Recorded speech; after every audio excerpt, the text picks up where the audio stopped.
Hello friends, कैसे हैं आप सब लोग। उम्मीद करता हूं कि अच्छे ही होंगे। मैं आशीष पांडे स्वागत करता हूं आप सभी का आपके अपने यूट्यूब चैनल स्टडी विद आशु में।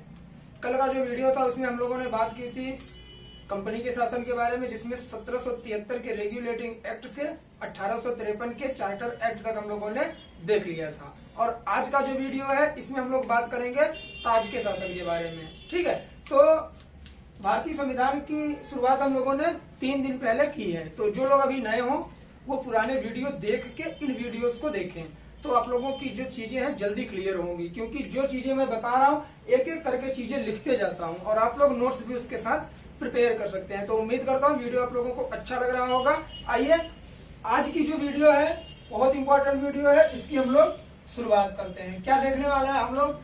ताज का शासन, कंपनी का शासन 1773 से 1857 तक, सॉरी 1853 तक चला था। फिर जब 1857 में क्रांति होती है, विद्रोह होता है, तो क्या होता है कि जो अंग्रेज होते हैं वो बहुत ज्यादा बौखला जाते हैं कि यहाँ की जनता पूरी तरह से जागरूक हो चुकी है, अब हम इस पर शासन नहीं कर सकते हैं। तो उन्होंने क्या किया कि देखा कि कंपनी की जो नीति थी वो बहुत बुरी तरीके से भारतीयों का शोषण कर रही थी। देखिए, इरादा तो ब्रिटिशर्स का भी यही था, भारतीयों का शोषण करना, ठीक है। लेकिन उन लोगों ने क्या किया कि भारतीयों को अपने पाले में मिलाने के लिए कई सारे एक्ट लाने स्टार्ट कर दिए, जिसे हम लोग अधिनियम बोलते हैं। और उसके पहले कंपनी का शासन चलता था। 1858 का जब आता है आपका अधिनियम, तो उसके तहत कंपनी के शासन को हटा दिया जाता है। अब सीधे ब्रिटेन क्राउन शासन करता है। तो वही सारी चीजें आज हम लोग देखने वाले हैं। इसके तहत आप लोगों को 7 से 8 अधिनियम मिलेंगे 1947 तक के।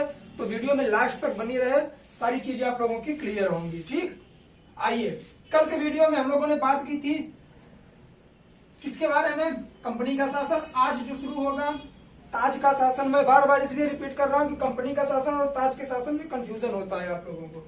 तो आज का जो पहला एक्ट है, कल का लास्ट वाला जो एक्ट हम बताए थे 1853 का चार्टर एक्ट बताए थे, तो आज का जो पहला एक्ट है वो है 1858 का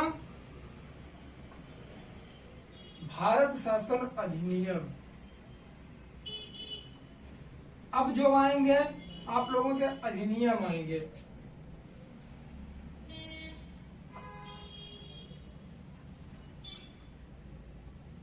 ये किसके तहत हम लोग देख रहे हैं? ताज का शासन स्टार्ट हो गया है, भूल गया मैं लिखने के लिए ऊपर।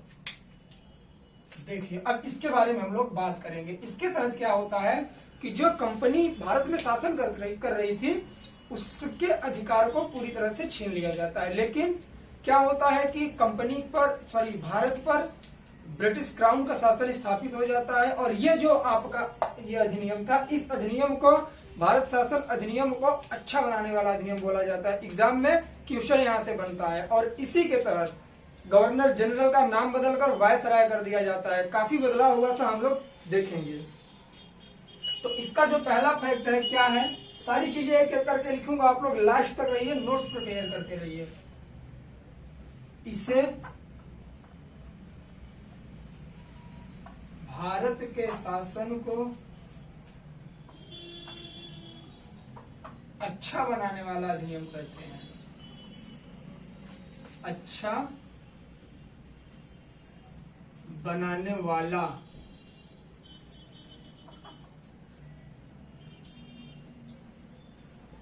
अधिनियम कहते हैं। और जो दूसरा इसका सबसे बड़ा फैक्ट, ये तो इसकी एक तरह से क्या होगी, नोट में करके आप लोग लिख लीजिएगा कि इसकी विशेषता क्या है। और इसके तहत जो बदलाव हुए वो ये है, भारत का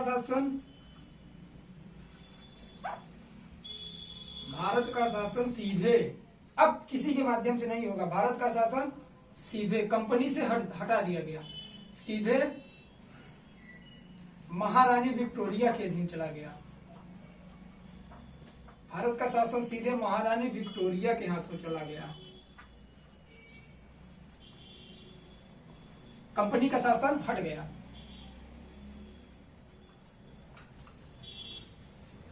चला गया। ठीक, ये चीज हो गई। और क्या होता है, एक गवर्नर जनरल का नाम बदलकर गवर्नर जनरल को बदलकर वायसराय कर दिया गया। क्या? वायसराय कर दिया गया।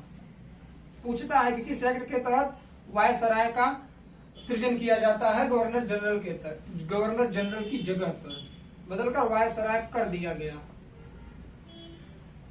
अब ये भी फैक्ट बन के आता है कि जब वायसराय किया गया तो भारत के, और ये जो वायसराय था ये भारत का वायसराय, क्योंकि जो गवर्नर जनरल था वो भारत का गवर्नर जनरल था। उसके पहले जो गवर्नर था वो कौन था?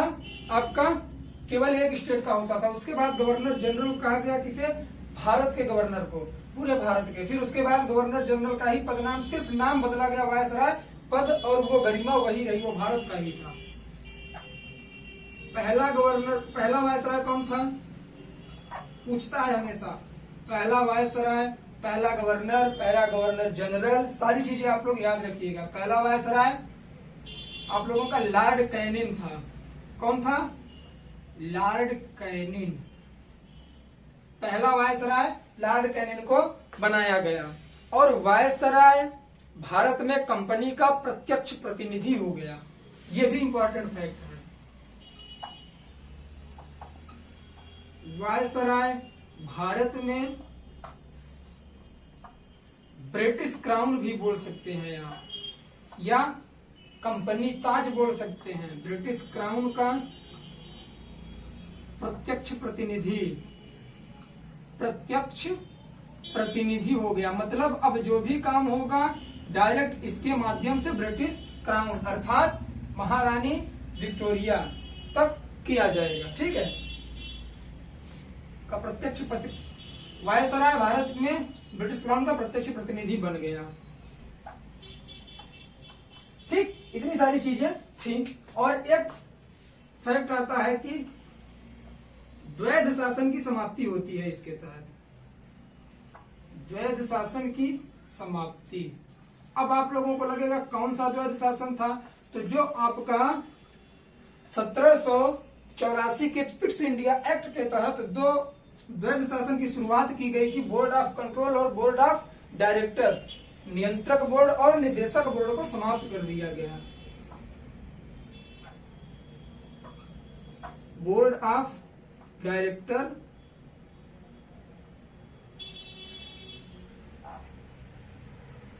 और बोर्ड ऑफ कंट्रोल, इन दोनों को समाप्त कर दिया गया इसके तहत, और एक नए पद का सृजन किया गया। एक नए पद, भारत का सचिव। ये इंपॉर्टेंट फैक्ट है। जितनी चीजें लिख रहा हूं सिर्फ इंपॉर्टेंट लिख रहा हूं, आप लोग पूरा नोट डाउन करिएगा। एक नए पद भारत का सचिव का सृजन किया गया। का सृजन, सृजन का मतलब है कि निर्माण किया गया, नया पद का सृजन किया गया। और इसकी सहायता के लिए 15 सदस्यीय परिषद का गठन किया जाता है, जिसे सलाहकारी समिति कहते हैं। वो समिति का नाम पूछ लेता है कि कौन सी समिति थी और कितने सदस्य थे। भारत के सचिव का जो सृजन किया जाता है उसके लिए। ठीक, भारत का जो सचिव है, नए पद भारत के राज्य सचिव था ये। इसे आप लोग लिख लीजिएगा कि एक नए पद भारत का राज्य सचिव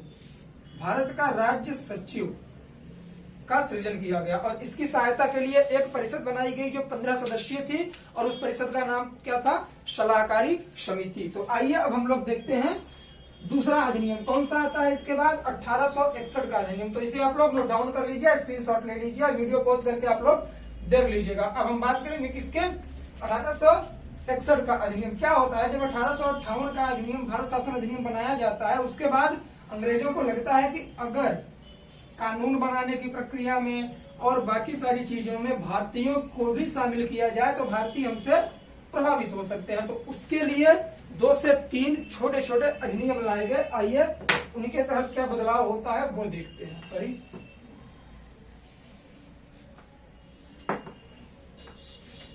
1861 का अधिनियम, 1861 का अधिनियम। इसके तहत क्या होता है कि भारतीयों को कानून बनाने की प्रक्रिया में शामिल किया जाने लगता है।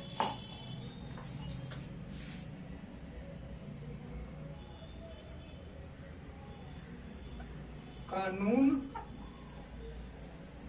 बनाने की प्रक्रिया में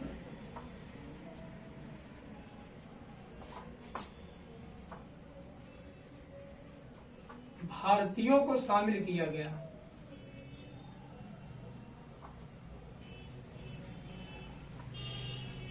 भारतीयों को शामिल किया गया।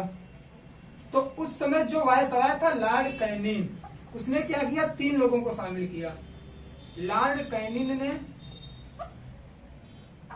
विधान परिषद में, वहीं से कानून का निर्माण होता था, विधान परिषद में 3 भारतीयों को नामित किया या 3 भारतीयों को शामिल किया। आप लोग एक एक पॉइंट मेरे साथ ही लिखते जाइएगा, मेरी रिक्वेस्ट है आप लोगों से, क्योंकि ये वीडियो आप लोगों को बहुत ही प्रॉफिट देने वाला है, सारी चीजें याद होने वाली हैं। तो इनमें जो 3 लोगों को शामिल किया था वो थे कौन? पहला कौन था? बनारस के राजा थे, बनारस के राजा, और दूसरे थे पटियाला के महाराजा, पटियाला के महाराजा, बनारस के राजा, पटियाला के महाराजा, और तीसरे जो थे वो अखिल व्यक्तित्व के थे, अपने उच्च विचार वाले थे, सर दिनकर राव, सर दिनकर राव को शामिल किया गया। और इसी एक्ट के तहत 1861 का जो अधिनियम था, इसी अधिनियम के तहत 2 प्रांतों में विधान परिषद का गठन किया गया। वो प्रांत कौन कौन से थे? देखिए, 3 प्रांतों में विधान परिषद का गठन, विधान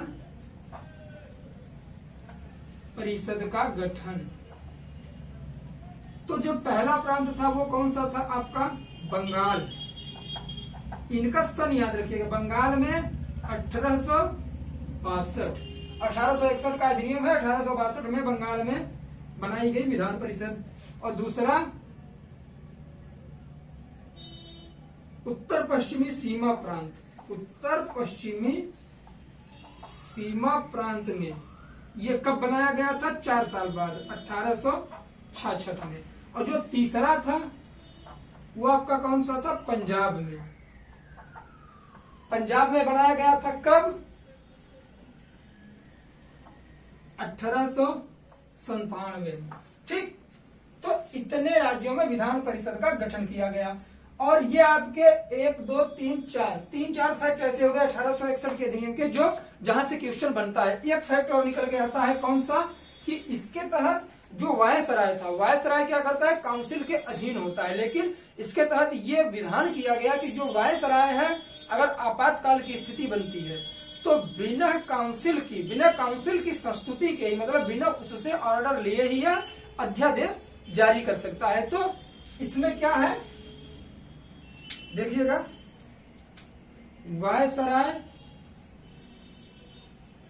वायसराय आपातकाल में, वायसराय आपातकाल में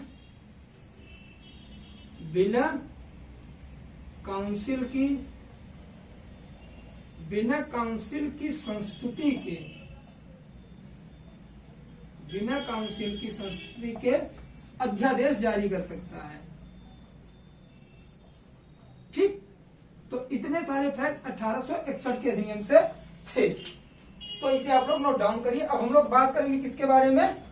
1892 का जो आया था क्या अधिनियम, उसके बारे में। तो उम्मीद करता हूँ वीडियो अच्छा लग रहा होगा। ये सारी चीजें नोट डाउन करिए, नोट्स यहीं से प्रिपेयर करिए आप लोग। मैं तो बार बार यही रिपीट करता हूँ, क्योंकि इससे ज्यादा इंपॉर्टेंट चीजें नहीं है। आप लोगों को मैटर करता है कि क्या नहीं लिखना है, क्या लिखने से ज्यादा, क्या पढ़ने से ज्यादा। आप लोगों को ये ध्यान देना है कि आप लोगों को कौन सी ऐसी चीजें हैं जिससे आप लोगों को कोई प्रॉफिट नहीं हो रहा है। आप लोगों को पीएचडी नहीं करना है इसमें, सिर्फ आप लोगों को सिलेक्शन लेना है। आप लोगों को सारे सब्जेक्ट पकड़ के चलना है। इसलिए सिलेबस के अकॉर्डिंग जो चीजें हो पढ़ने वाली, सिर्फ वही पढ़ा करिए आप लोग। ठीक, अब आया कौन सा 1892 का 1892 का अधिनियम।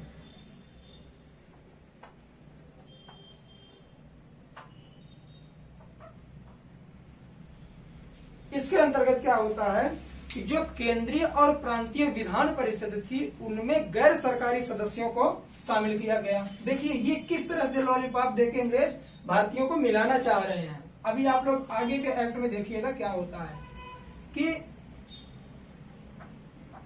केंद्रीय तथा प्रांतीय विधान परिषद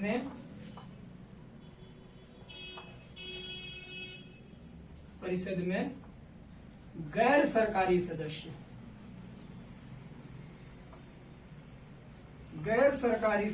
की संख्या बढ़ाई गई। गैर सरकारी सदस्यों की संख्या बढ़ाई गई। आप लोगों से रिक्वेस्ट कर रहा हूं कि कभी आप लोग ट्रिक के चक्कर में मत पड़िएगा, अपने ऊपर लेके चीजें पढ़िएगा, सारी याद हो जाएंगी।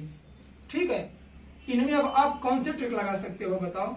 अपने आप को इंडियन मानो, जैसा आज का नहीं उस टाइम का, कि उस समय क्या सिचुएशन रही होगी, कैसे रहा होगा, तुम क्या रिएक्ट करते हैं, उस हिसाब से अगर आप लोग करोगे तो चीजें याद हो जाएंगी। अभी यही देख लीजिए कि गैर सरकारी सदस्यों को शामिल किया गया, लेकिन इसमें एक और इम्पोर्टेंट फैक्ट है, लेकिन जो बहुमत था परिषदों में, बहुमत सरकारी सदस्यों का ही था। समझ में आया?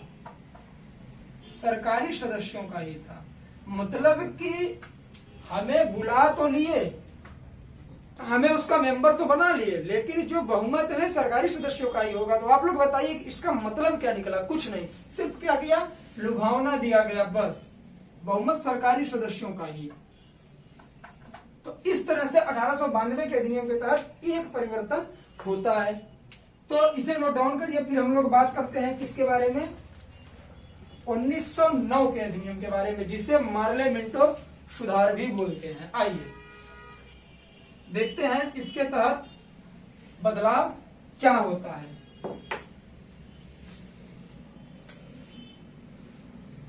1909 का अधिनियम बहुत इंपॉर्टेंट है। मार्ले मिंटो सुधार आप लोगों ने पढ़ा होगा। इसे एक नाम से और जानते हैं, कौन से? मार्ले मिंटो सुधार। कैसे? आइए, उस समय क्या स्थिति थी कि जो गवर्नर और वायसराय की कार्य परिषद थी, उस समय इस एक्ट के पहले किसी भारतीय को शामिल नहीं किया जाता था, लेकिन इस एक्ट के तहत यह प्रावधान किया गया कि अब इनकी परिषद में भारतीय भी शामिल हो सकता है।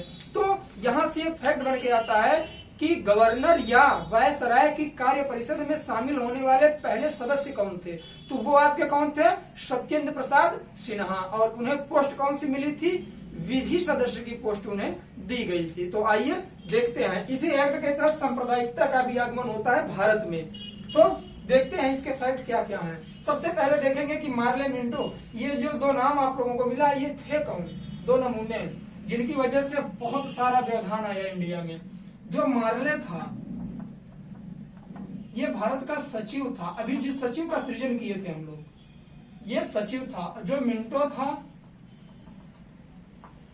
ये बहुत बेकार वाला इंसान था। इसी की वजह से सांप्रदायिकता आई थी। ये क्या था?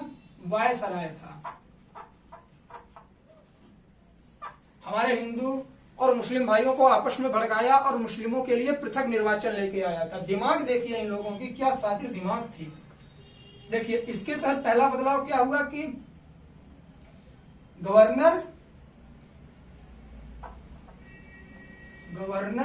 तथा वायसराय की कार्य परिषद में भारतीयों को अपना एसोसिएशन बनाने का प्रावधान किया गया। अपना एसोसिएशन, अपना मतलब उसमें शामिल हो सकते हैं। ये विधिक लैंग्वेज है एसोसिएशन, आप लोग इसे ज्यादा इससे परेशान मत होइएगा, क्योंकि ये वही है कि इसके तहत उन लोगों को ये प्रावधान किया गया कि उसमें शामिल हो सकते हैं। गवर्नर तथा वायसराय की कार्य परिषद में भारतीयों को अपना एसोसिएशन बनाने का प्रावधान किया गया, बनाने का प्रावधान किया गया। किस एक्ट के तहत? 1909 के मार्ले मिंटो सुधार के तहत प्रावधान किया गया। कार्य परिषद के पहले भारतीय सदस्य, कार्य परिषद में अब ये भी देखना है ना कि कौन सबसे पहले यहां शामिल हुआ था। कार्य परिषद के पहले जो भारतीय सदस्य थे, पहले भारतीय सदस्य ये कौन थे? सत्येंद्र प्रसाद सिन्हा, सत्येंद्र प्रसाद सिन्हा। और इन्हें जो वहां पोस्ट मिली थी कार्य परिषद में, किसकी पोस्ट मिली थी? विधि सदस्य का पोस्ट दिया गया था। सत्येंद्र प्रसाद सिन्हा विधि सदस्य बनाए गए। कहा? वायसराय की कार्य परिषद में विधि सदस्य, विधि सदस्य की इन्हें पोस्ट मिली गई थी, पोस्ट दी गई थी। अब हम लोग देखेंगे कि जो सबसे इंपॉर्टेंट फैक्ट आता है कि पृथक निर्वाचन के तहत मुस्लिमों में, पृथक निर्वाचन के तहत मुस्लिमों में क्या किया गया? सांप्रदायिक प्रतिनिधित्व प्रदान किया गया। देखिए यहीं से पृथक निर्वाचन की स्टार्टिंग होती है। पृथक निर्वाचन के तहत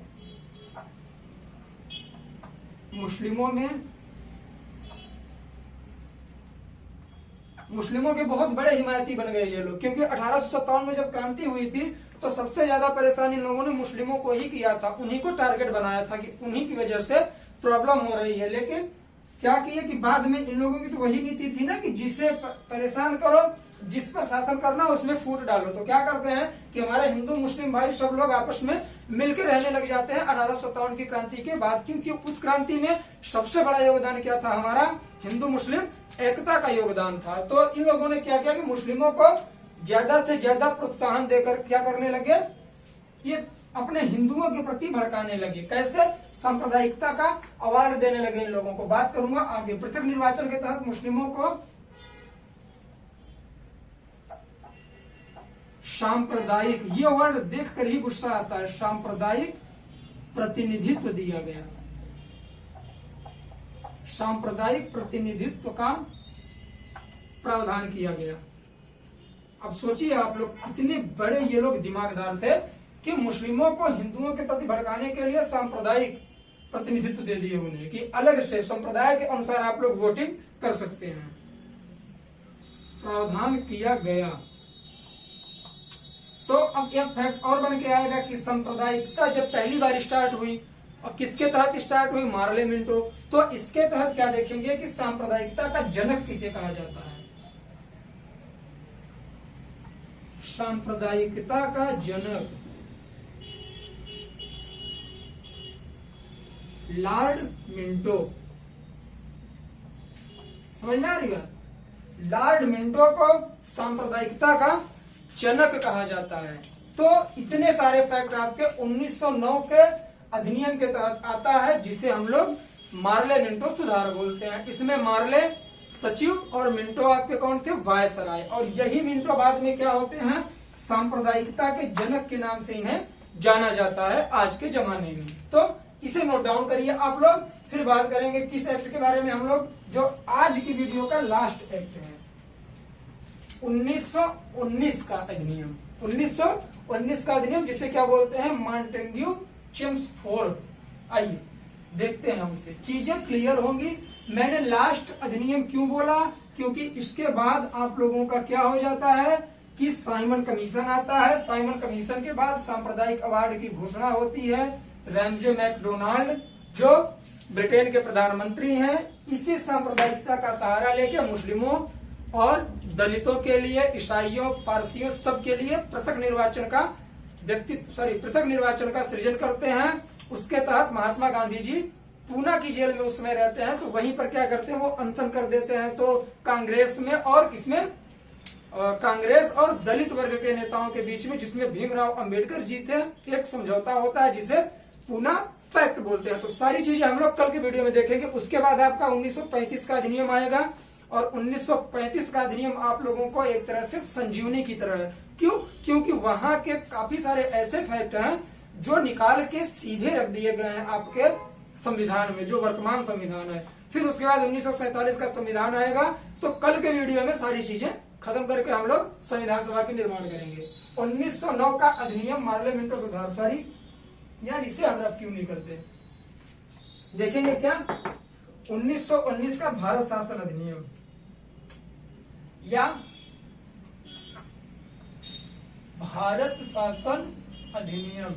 एक भी चीज अगर आप लोगों को लगे कि इंपॉर्टेंट है और मैं छोड़ रहा हूं, तो आप लोग बेहिचक कमेंट कर सकते हो। भारत शासन अधिनियम 1919, जिसे मॉन्टेग्यू चेम्सफोर्ड सुधार बोलते हैं, मॉन्टेग्यू चेम्सफोर्ड सुधार भी बोलते हैं। एक भी फैक्ट, फिर रिपीट कर रहा हूं, एक भी फैक्ट अगर छूट जाए, कमेंट आप लोग बेहिचक करिए, डायरेक्ट बोलिए कि सर आपने ये चीज हमें नहीं बताई। आइए, इसके तहत काफी सारे प्रावधान किए गए थे, तो उन्हें हम लोग देखेंगे कि केंद्रीय विषय तथा प्रांतीय विषयों को अलग किया गया, केंद्रीय तथा प्रांतीय विषयों को अलग किया गया।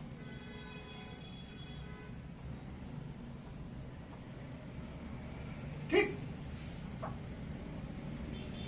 राज्यों पर काफी सारे फैक्ट है इसमें, राज्यों पर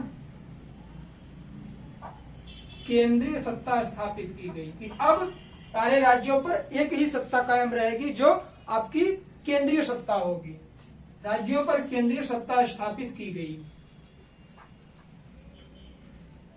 चीजें आप लोगों को मेरे हिसाब से क्लियर दिख रही होंगी, क्योंकि बहुत साफ साफ लिख रहा हूं मैं। राज्यों पर केंद्रीय सत्ता स्थापित की गई। उसके बाद ये जो प्रांतीय विषय थे, इन्हें दो वर्गों में बांटा गया। क्यों? शासन करने के लिए गवर्नर को।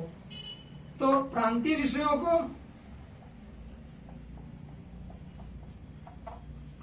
दो भागों में बांटा गया।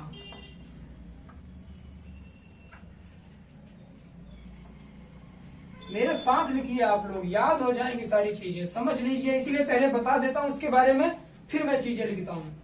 तो जो ये बांटा गया, उसके तहत किया क्या जाता है कि हस्तांतरित विषय और आरक्षित विषय किया जाता है। तो पहला जो प्रांतीय विषय था उसे हस्तांतरित विषय कहते हैं, हस्तांतरित विषय। इसके तहत क्या करता है, वायसराय शासन करता है। वायसराय किसके सहायता से शासन करता है? मंत्रियों की सहायता से। वायसराय मंत्रियों की सहायता से शासन करता है, मंत्रियों की सहायता से शासन करता है। देखिए, मैं चीजें लिखता भी हूं और तेज तेज बोलता भी हूं। अगर ये समझ में ना आ रहा हो, छोटा हो, तो आप लोग लिख लिया करिए मेरे बोलने पर ही। सहायता से शासन करता है, जो विधान परिषद के प्रति, जो विधान परिषद के प्रति उत्तरदायी थे। ये मंत्री विधान परिषद के प्रति उत्तरदायी थे। और जो दूसरा आपका विषय था, कौन सा था? आरक्षित विषय।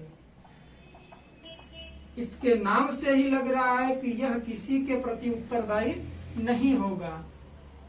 इसमें भी वायसराय शासन करता है, वायसराय शासन करता है। किसके तहत? कार्यपालिका, कार्यपालिका परिषद की सहायता से। क्यों, इसमें डिफरेंस क्या है कि ये तो कार्यपालिका परिषद हो गई, ये मंत्री हो गए, तो जो मंत्री थे वो विधान परिषद के प्रति उत्तरदायी थे, लेकिन जो ये कार्यपालिका परिषद थी यह विधान परिषद के प्रति उत्तरदायी नहीं थी। विधान परिषद के प्रति उत्तरदायी नहीं थी।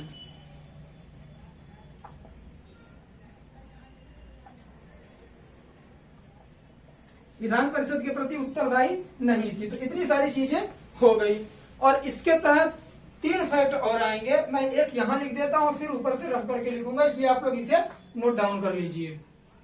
देखिए, पहली बार द्विसदनीय सदन। आप लोग जानते हैं ना कि लोकसभा में कितने सदन हैं। द्विसदनीय व्यवस्था का शुभारंभ किया गया।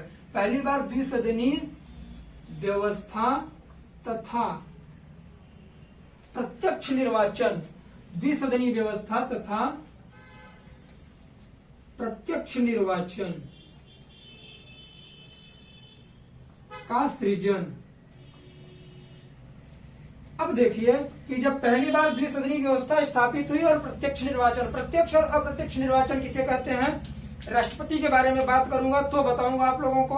अभी मैं मोटा मोटा बता देता हूं कि देखिए क्या है कि जो प्रत्यक्ष निर्वाचन होता है वो जनता द्वारा चुने जाते हैं, और जो अप्रत्यक्ष निर्वाचन होता है उनको क्या किया जाता है कि जो प्रतिनिधि होते हैं सिर्फ वही वोट करते हैं। तो इसके तहत क्या होता है, अभी ये इंपॉर्टेंट फैक्ट है कि भारत शासन अधिनियम 1919 के तहत ही राज्यसभा तथा लोकसभा का गठन किया जाता है। किसका, यही द्विसदनीय व्यवस्था थी। राज्यसभा तथा लोकसभा का गठन। उम्मीद करता हूं कि वीडियो याद हो जा, सॉरी चीजें आप लोगों को याद हो जा रही होंगी। वीडियो में बहुत मेहनत कर रहा हूं मैं आप लोगों के लिए, क्यों सारी चीजें लिखता हूं। मैं भी चाहता खड़े होकर औरों की तरह लेक्चर दे देता कि इसकी तरह ये, इसकी तरह ये हुआ था, इतिहास की तरह, हिस्ट्री की तरह मैं लेक्चर देके चला जाता। आप लोग कलेक्ट करते या ना कर पाते मुझे नहीं लगता। ये मैंने चीजें बतानी क्यों शुरू की लिख लिख के, क्योंकि मैंने भी पढ़ाई की तो मुझे भी लगा कि नहीं, अगर चीजें आप बच्चों को उनकी तरह बताओगे जैसे कि आप पढ़ते हो, जो प्रॉब्लम्स आपको हुई है अगले इंसान को आप ना होने दो, तभी आप एक कुशल टीचर हो सकते हैं। आइए इसके बाद जो चीजें हैं उनकी भी बात हम लोग करेंगे। तो यहां से मैं सिर्फ रफ कर दे रहा हूं। तो इसके तहत आप लोगों का क्या होता है, 2 प्रावधान और आते हैं, 3। सॉरी थोड़ा सा और साफ कर दूं।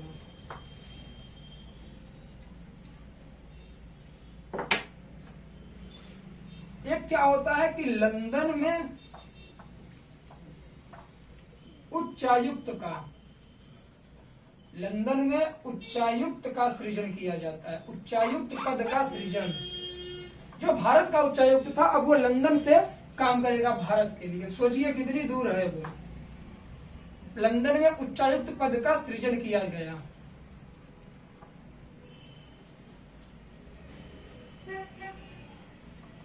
और एक इंपॉर्टेंट फैक्ट आता है कि केंद्रीय बजट से राज्य बजट को अलग किया गया। राज्य बजट से अलग किया गया।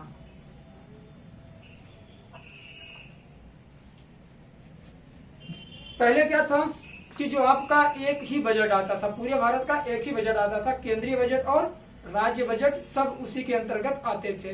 लेकिन इसमें क्या हुआ कि केंद्र के बजट को राज्य के बजट से अलग किया गया और राज्य को अपना बजट पेश करने के लिए अधिकृत किया गया। मतलब उसे अधिकार दिया गया कि वो अपने राज्य का बजट खुद ही पेश कर सकता है। तो आइए, ये हो गया।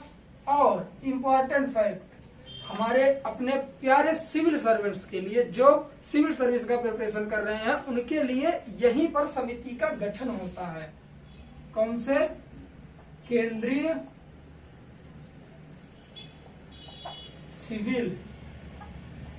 सेवक समिति का गठन होता है।